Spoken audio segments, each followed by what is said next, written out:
Eddie, there must be a certain sadness. I mean, I know these figures, do they alarm you or is it predictable? I think the problem is that more churches are going to close in the future if we don't look after those buildings properly. I like to think of churches as being like Doctor Who's TARDIS. On the outside, it's a building, but inside, some amazing things happen. They're places of worship. Or you can just drop in for some peace and quiet, like at Candle. They're amazing history and heritage. You just have to go into a historic church to realise, the country's history is in those buildings, the local history. And they're also great community centres, food banks, etc. So, do you know, Eddie, more than anything, I mean, I know a lot of people, they may be switching off, they think, oh, religion, I'm not into religion. But we're not just talking about religion here. I really agree with you. I'm lucky enough in terms of my job to be out and about and see a lot of things. But the whole sense of community, particularly at this time, is very, very important. What's been going on in churches over the last 2 years? Vaccination centres.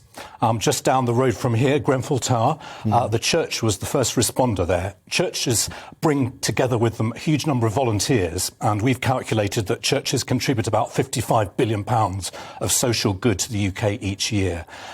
So we think that money should be put into them by the government, by local authorities, by the public to keep those buildings going. So if something goes wrong with a church, you're talking about a very big sum of money. A roof, you want to repair a roof, it's £500,000. Yeah. But Eddie Tulasiewicz, is this then, you think that the reason churches are being abandoned and turned to other uses is because the building is undergoing wear and tear? It's not because people are turning away from churches? Look, there's a bit of that. There's duplication of churches in Scotland. You've got rival denominations in Wales. Chapels were built in the 19th century that people aren't using anymore. There's some churches that will close, but the majority of them could stay open if the resources are there.